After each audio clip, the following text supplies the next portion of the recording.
SouthEnd ARTS virtual gallery and premiere party for their Justice exhibit. We're happy that you're joining us. I'm Francie Marie, and I'm going to be your host for this party. This is a big event for SouthEnd ARTS, a not-for-profit art education organization dedicated to building a community committed to social justice through the arts. It has never been more important than right now to embrace artists and creatives of all kinds as we turn their work to enlighten us, to inspire us, and to remind us of what really matters. This program is filled with local talent, rich history, and skilled artists all in one place. This program is to showcase the artist's life, to raise money for this great organization, but most importantly, to pose the question of, what does justice mean to you? SouthEnd ARTS was founded in 2018 to raise community consciousness about local history, culture, opportunity, and heritage through a monthly social justice series of speakers, performers, artists, and thought-provoking art pieces. A series that can't take place in person right now, so we're making this program possible for you to watch. And that's real important because SouthEnd ARTS works with local underinvested artists to prepare them for a world that expects corporate-style presentations for funding and representation consideration. They focus on leveling the playing field. We're here tonight to show you what SouthEnd ARTS does for the local art scene, but also we need your help. The local artists that SouthEnd ARTS serves cannot continue to do the amazing, inspiring work that they do without you. So please consider a donation through the link on your screen to continue providing these efforts so that our local artists can continue to excel. Before we get too carried away with tonight's program, we wanted to introduce you to a Charlotte artist power couple, two artists whose work and story prove that it's never too late to make great art. I use a lot of vibrant, bold colors, regardless of the medium. That's kind of my thing. I picked up art after a really long hiatus, and so now for my name to be associated with the word artist, at the risk of sounding cheesy, it means everything to me. I was an artist when I was in high school. I would do art shows in high school. When I went to college at 18, art stopped for me. I would sketch maybe in my dorm room, but I never took an art class, which in college, which I should have, but I didn't. I was too busy figuring out adulting. So I put it down for, wait for it, 20 years. 20 years. I had my 20th high school reunion. And part of that weekend was a tour of the high school. Everything had changed except my art room. It is not an over-exaggeration to say I felt like I got hit like a ton of I don't know if it was energy, I don't know if it was nostalgia, I don't know if it was the cocktail I had an hour before or what it was, but I felt a palpable shift in seeing that room. But I came home and I kept talking about it. And I kept talking about it. What I didn't do anything about it. I didn't pick up a paintbrush again. And a couple weeks after I'd been home, Antoine got home from work on a Friday afternoon. And when I finished up my corporate job, he said, come on. I said, okay. So he takes me to Michael's and he said, we're getting you art supplies. And I just kept going and it turned into something I did every single day and I haven't stopped. It's been only 2 years and 1 month, so 25 months, but it's completely transformed my life. It almost feels like just energy, right? You know it's coming from inside of you, but because you're not overthinking for one, at least in my case, for once in my life, I'm not overthinking something. When you step back from a piece and you've focused on it, you looked so closely and you step back and you take this big exhale and you feel like I released a breath I didn't even realize I was holding.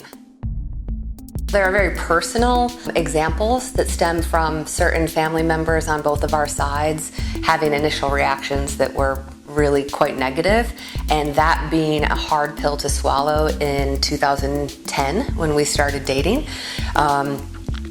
feeling like, wow, you don't even know me, and you already have your mind made up.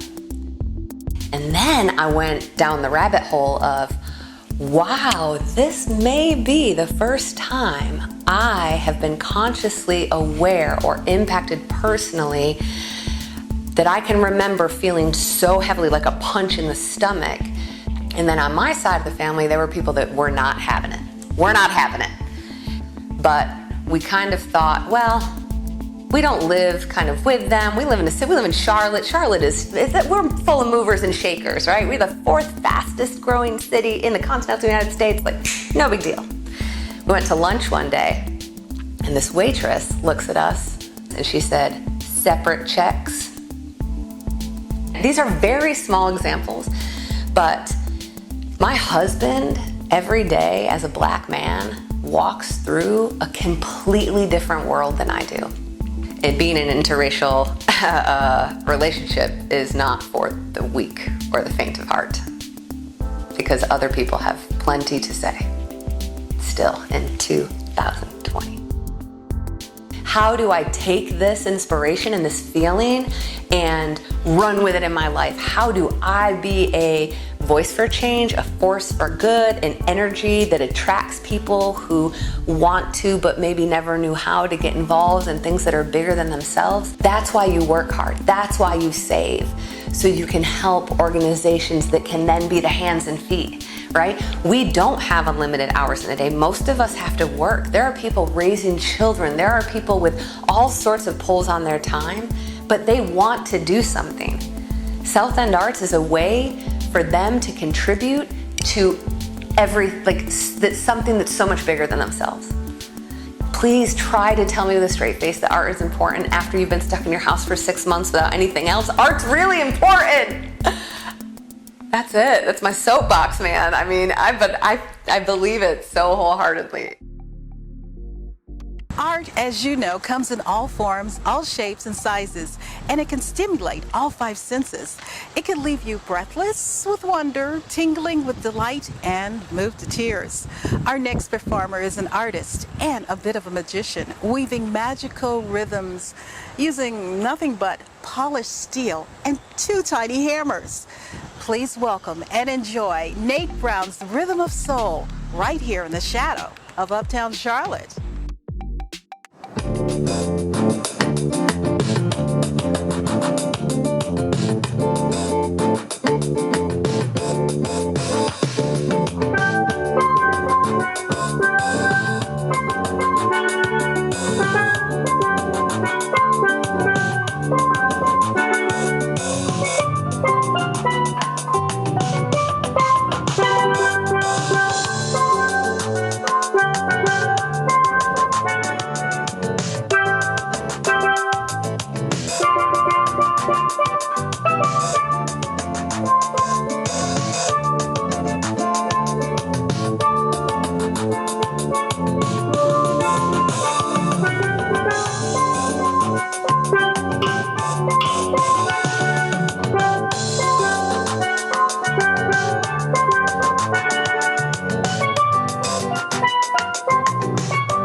Thank you, Nate. Steel drums aren't necessarily something that you might expect in a program like this, but isn't that the beauty of the arts?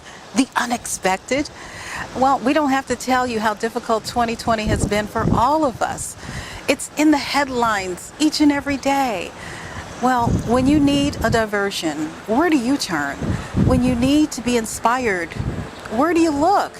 When you want to feel the anger and emotions of what's going on locally, nationally, and globally, what do you seek out? Well, you turn to the arts. That's what you do. For thousands of years, mankind has looked to the arts for relief and inspiration, for a historical representation of what's going on in the world, for a moment of clarity in the madness. Well, you're doing it right now.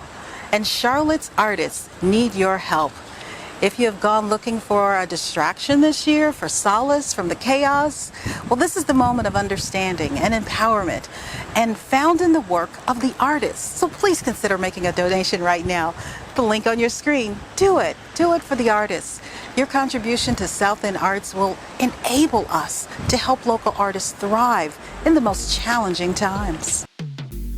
People don't understand that it's a job. You know, like it's a job. Just like I'll be trying to express that to younger artists. It's not something you do You can do it part-time if you want to, or you can do it when you want to. But if you can do it as a living, it's a job. Charlotte artist Tommy Robinson has two voices. With one, he moves mountains and opens eyes with the stroke of his brush. With the other, he inspires and encourages young artists. When you can't get in an organization because of your color, you know, like everybody, like I said, 1971, 73 or 72, somewhere along there, I joined the Guild of Charlotte Artists. I was the first black member in the Guild. Now everybody celebrated that. Oh, Mr. Mr. Robinson, he's the first black member in the Guild of Charlotte Artists. That's 1973 or 72. You know, if it had been 1872, hell, I'd have celebrated, you know. But we just take things for granted. You know, we try to be celebratory with things that should not even have happened. You know, I should have been able to pay my fees and pay my dues and join the Guild of Charlotte Artists, you know, but it wasn't like that. It still affects you as a person, you know, things that go on in the society, things that happen in the society. Even if you don't say nothing about it, you know, it's there. I've been doing it full time for about 45 years. I'm fortunate because I paint for myself. You know, like I would come in the studio, I would paint if I didn't have a studio. I would paint regardless, wherever. If I was a homeless person, I would have a set of watercolors, a set of something, or a pencil. If you see some of my larger paintings and stuff, I deal with a lot of issues. I deal with environmental issues. I deal with racial issues, you know, but those are personal paintings. Artists have a lot to do. You know, it's an educational process. Just like, you know, I wouldn't been able to support myself if I didn't educate people. It's work too.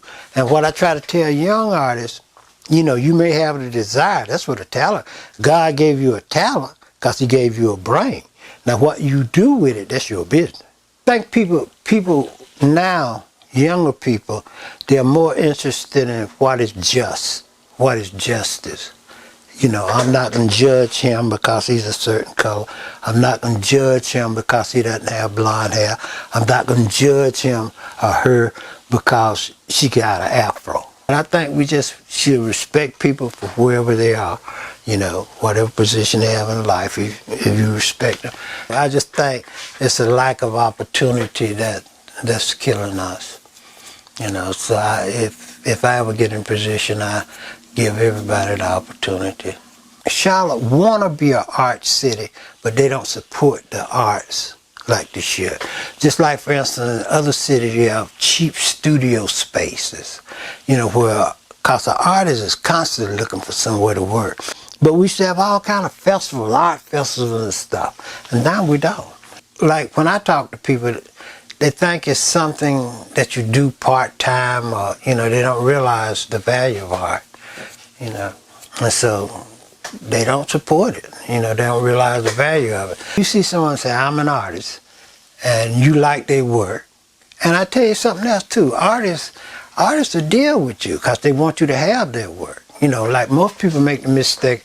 Now, if you hear a gallery, they'll tell you, well, come to me. Well, they getting some too, you know. But I found that in most cases, if you go directly to the artist and he know you like his work, he'll find a way for you to get it. Artists got to become more active in promoting themselves. A lot of outdoor shows like Spring Fest and stuff like that until you build a reputation because museum curators go to Spring Fests and they will see your work. And then they would invite you to show in a museum, and then they would invite a certain group of people to come and they would see your work. I think, like, America have missed so much just because of the racism, the prejudice, and what we could have been if we would have gave everybody an opportunity to express themselves, or to do what they knew how to do. And we didn't do that, you know. And so America is one of the greatest countries in the world, but I hate to imagine what it could have been. Life is beautiful if you allow it to be. If you know, you can have chips on your shoulders, you know, life will let you care, you know. But it is beautiful if you listen to people, if you allow it to be. It's a place, it's my sanctuary, you know. It's a place I love. I just love coming in here. Tonight's event is a first for SouthEnd ARTS. We've taken our monthly gallery event virtual. We've missed creating magic and thought-provoking moments, right? And so this virtual art experience is to give you a look at why we believe Charlotte art scene is so vital to the city we call home. And now, another first. What you are about to see is a long-form documentary feature on 3 local artists whose work inspired us in the most recent call for entries for the Justice exhibit. The artists that answered that, they blew us away with their talent and their passion. We can't wait to show you what these 3 artists have created and to introduce you to them. Further evidence that art, especially when it's made with passion, can inspire and can make you think and can make you feel.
My name is Gail Balazarin. I do everything from paper sculpture to paper making to acrylic painting and watercolor.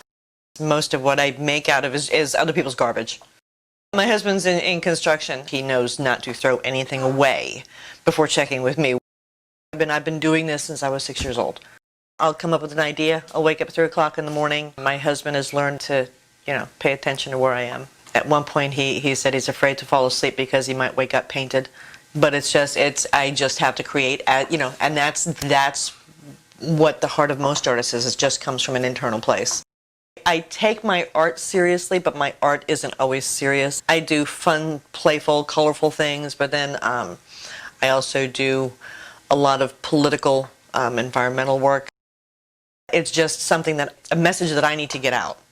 And whether or not anybody else gets it, or understands it, or likes it, or wants it, it doesn't matter. It's something inside of me, and sometimes it's a silly fish, and sometimes it's a political statement. My mother was politically active, and raised me to be politically active and have a voice and to use my voice. People need to be aware of what's going on around them, and people need to take action. And a lot of times it doesn't feel like anything's happening, but I mean, look what's happened in the last couple months. 1 or 2 voices don't get heard. 1 or 2,000 voices get heard, and hopefully when enough voices get loud enough, things will change. People have to accept that we've done a lot of things that were not right in this country. People don't want to hear that. I am fortunate that I was born and raised in this country. I'm not saying that America isn't an amazing place, but no place is perfect. And we have our skeletons in our closet. And we just have to accept that. My kids are black. We're an adoptive family. Both of my kids are black. We do a lot of conversation about a lot of things, and we have all, their whole life. Because my husband and I are white, even though their skin is not white, they have had the privilege of our white privilege. When they walk out the door, they don't. My daughter's terrified. She's 13 years old, and she's, 5'11", and she's terrified of walking down the street with her friends wearing a hoodie, which is a shame. But she knows this. And my kids have always known that they were adopted. I mean, couldn't hide it. We're a different race. And it was something that we were always open to talking with them about. My son, the first time he was pulled over, they were driving down the road, and his friend dropped his phone. So my son pulled into the parking lot. Well, the cops thought they were drug dealers. So, of course, he had to slam him against the back and cuff him because, and now that's my son's first experience with a police officer. And had that talk with my son. From the time he left the house to go to the playground in the neighborhood. You cannot cut through people's yards. Anything that went wrong in our neighborhood, we got the knock on the door. It's terrifying as a parent. I try not to think the worst, but it's really hard when so much of it happens. And it's your kid that's being hurt by other people's reactions. I'm in a store, what are you doing with that little N-word? Excuse me? What'd your husband think when that popped out? What? And those are things that were said to me.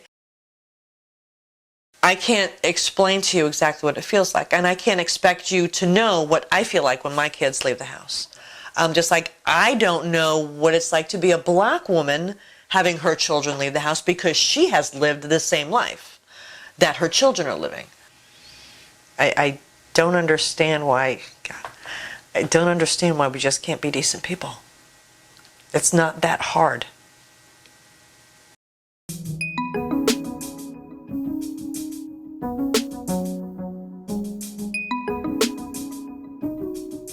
I have friends who are undocumented. I have friends who are dreamers.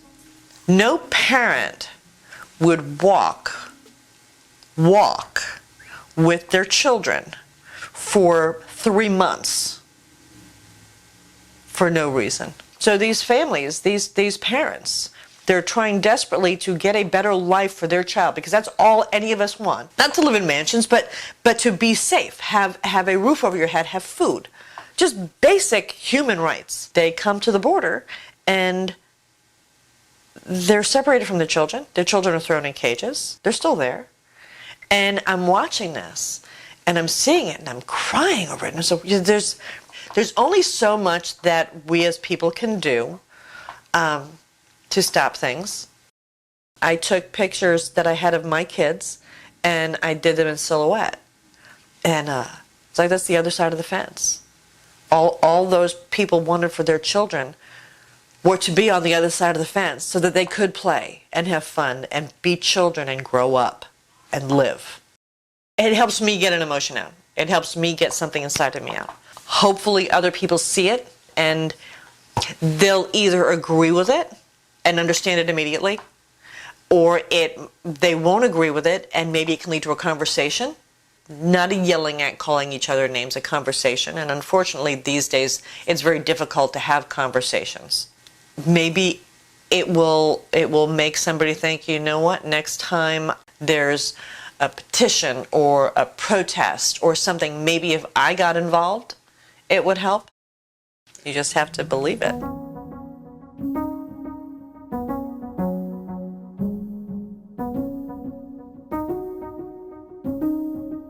My name is Beth Massey. I love working in ink. I've been drawing my entire life. It's just something I do. Even if it's just drawing, there have been times in my life where it's only sketching, but it's just something that makes me sane, and I never have to make myself draw.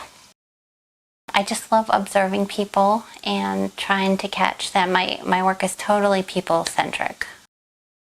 I wanted to ideally have my art reflect my politics and my beliefs, but I wasn't sure how to do that and have it be good art. I think it's really hard. You know, if it was easy, everybody would be making great art that had a great message.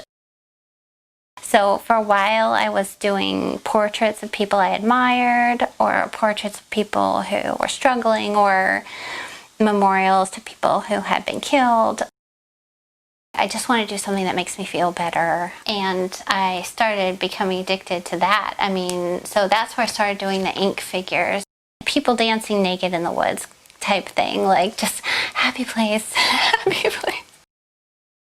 I love them. It's weird. I definitely feel like they're a piece of myself. I feel like I finally found a way to do art that's kind of straight from my soul, and I just feel affection for them. They feel very instinctual and intuitive, and that's what I've been looking for my whole life. I've always wanted to just be struck with inspiration and not have to ask what to do and just know what to do. So I make the art, and then the art tells me something I didn't know, which I think is definitely what I've always been shooting for.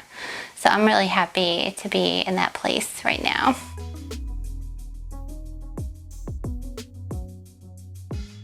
Justice looks a lot different to me than our current system. I don't think our current system is just. And we can't wait until we have a perfectly formed alternative to dismantle a system that is currently doing lots of harm. The older I get, the more I feel like a lot of people are really out of practice at envisioning a world that doesn't exist, and I think that's one thing that I can do, I can help do.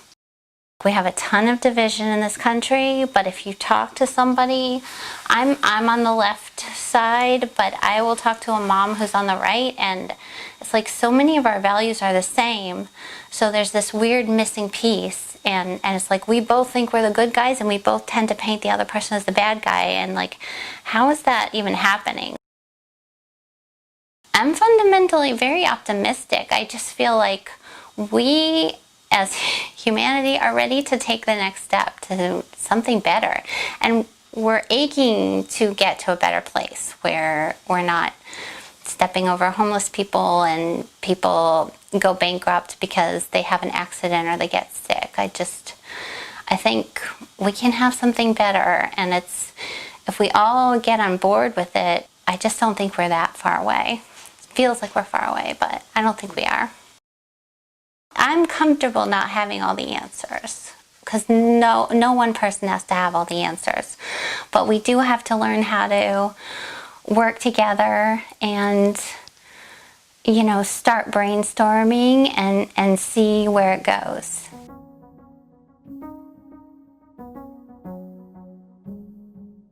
I was upset and outraged at what happened, and I wanted to help. And I think art is the best way that I can help. I incorporated some colored pencil, which I've never done those two together before. The first figures I came up with were the mom and the kid, because I know a lot of amazing mom activists, and what gets them motivated is protecting their kid, which I think every parent relates to. It's one thing to protect your own kid, but we all need to make that next step and be like, I need to protect everyone's kid because that could be my kid. The figure with the flag is Christy Puckett Williams. I was just so struck by her courage. You know, she would just be on the street waving the flag, not afraid to say anything to anyone. I just really wanted to lift her up as an activist and a person, because she's really doing a lot of work. The figure crouching next to her is Alvin Jacobs, who is another amazing activist. And then the activist to the left of Christy is my mom. Because my mom's awesome, and she's really been doing everything she can to help. I'm just amazed by the activists in Charlotte. I really admire them, and I hope they don't mind me giving them a shout out in my artwork. And then the figure hugging the tree, it was a little bit tongue-in-cheek. It was, it was definitely deliberately like I'm going to do a barefoot person just being a complete hippie and hugging a tree. I wanted to include a tree with branches that look like fists because I've always thought that was like a really powerful symbol, and I thought it was appropriate for the theme of justice. I did a moonlit scene because I love moonlight and twilight, and the moon is a traditionally feminine symbol, and I think we kind of need women to be more empowered in this culture, and I think if we do that, then women will lead us to a more just place.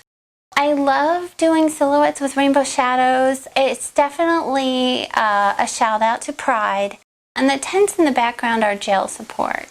That is what justice looks like to me, is the spirit behind jail support. People helping each other without, an agenda for making money or gaining power. I'm trying to lift those people up because I am an artist. I'm not, a teacher or a politician. So I am trying to do what I feel like I'm meant to do. I want to help. And I think we all need to be asking ourselves, how can I help change things and create a better system? I think it's one of my gifts is that I can always find beauty in a person.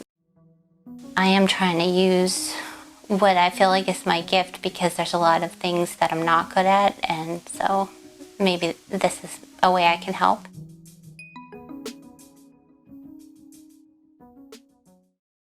We're going to interrupt you right here for just a short moment to ask you one more time to help support Charlotte artists through a contribution to SouthEnd ARTS. The link is right there on your screen, and your donation is tax deductible. The creative spirit is what makes Charlotte stand out, and it can quite literally change the life of a Charlotte artist who is waiting to be discovered and to be given the most important opportunity of their lifetime. What are you waiting for? Let's give this opportunity to someone who's ready to inspire.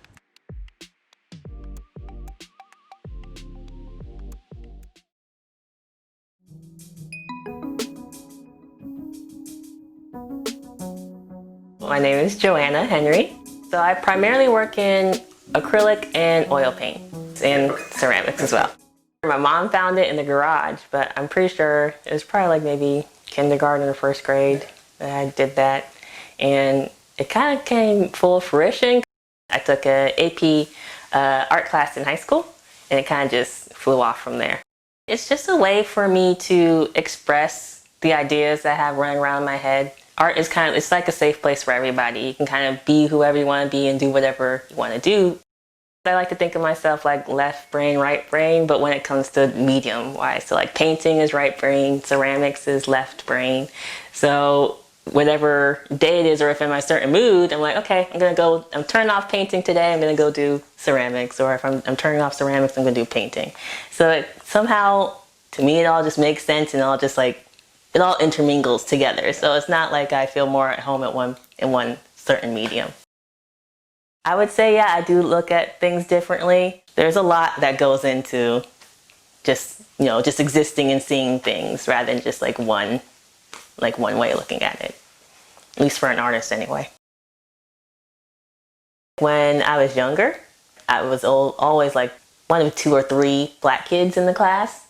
And it especially became prevalent when I started taking my painting courses. Okay, I'm the only black girl here. Sometimes it could get a little lonely, and that's like a feeling that I want to either get past or just remove by creating these paintings that I do. I think it also comes down to making sure I'm choosing imagery that's not playing to those stereotypes of you're a hoodlum or you're on the streets at night kind of thing. I want to make sure that what I'm choosing is also aesthetically pleasing, but also doesn't play to those negative things.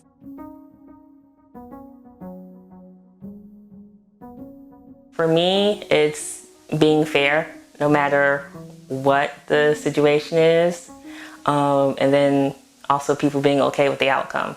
We should be happy that at least something was done, and at least it's a step in the right direction. So no matter what, people being fair to each other and people being held accountable as well. Black people or any person of color kind of just have to move differently, and that is just because of the way people are taught. It's just like how we have to go about our day. Like, we always have to think twice about what we're doing, you know, with art or with any type of medium or activity where you can get the point across where, hey, I'm just a normal person just like you. I go through the same trials and tribulations. Like, I put my shoes on just like you. There's nothing different other than the way I look, but I still have the same goals and dreams as anyone else. I shouldn't be treated differently just because of how I look. We shouldn't have to have these conversations, but at the end of the day, we need to have them so that we can all get to that place where we're all just like, okay, no more fighting. We're all still working on ourselves, I feel like, and I think our ancestors would be happy with like what we've done so far. But again, there's still some work to be done.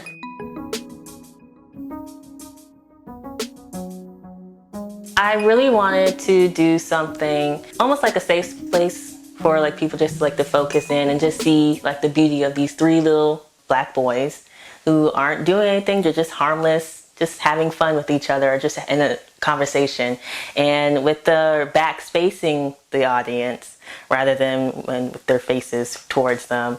It speaks to what's going on. Like, these three little kids they're innocent, they're not doing anything, but for some reason we're all like trained to think suspicious thoughts of them. Like, what are they doing? Why aren't they facing us? They look like targets almost. I just like painting people that look like me and having like my audience figure out what's going on or what's the story behind this, and then starting that whole conversation of, well, this is that and this is this. I feel like finally there's some representation that I can actually look to and be like, okay, this is me. I made this. And then the next little girl or boy behind me like can say, oh, that looks like me. I like this. And start, getting into art. Because when I was in college, all the books and art history classes that we took, it was always Caucasian people in the artwork. So there was never really that representation there for young Black artists, at least. Modern day, like now, there's a lot of different African American artists that are out there, but I feel like they're still not getting that spotlight shown on them. Like, one of the issues in the Black community is colorism. We think light skin is better than dark skin, and that's rooted in slavery.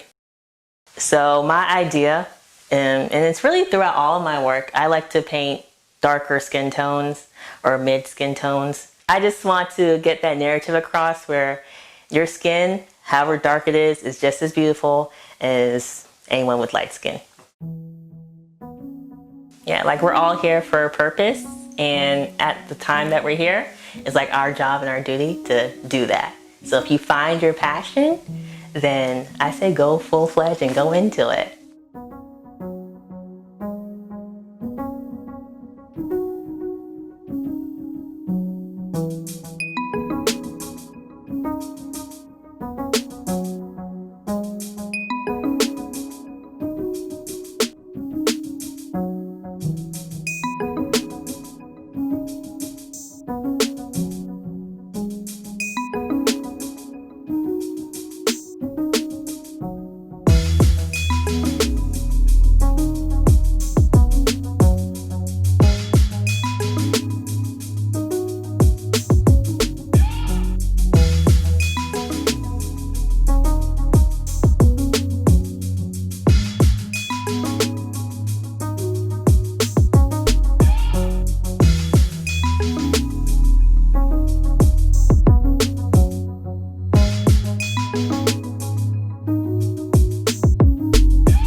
Thank you for being a part of the SouthEnd ARTS virtual gallery and viewing this Justice exhibit. If you like what you saw, please share it with others. If you like the art and curious about other talented artists featured in this exhibit, go to our website and view all the pieces in this exhibition. All are for sale now through the end of December. Support local artists, support SouthEnd ARTS. I'm Francine Marie. Thank you for joining us.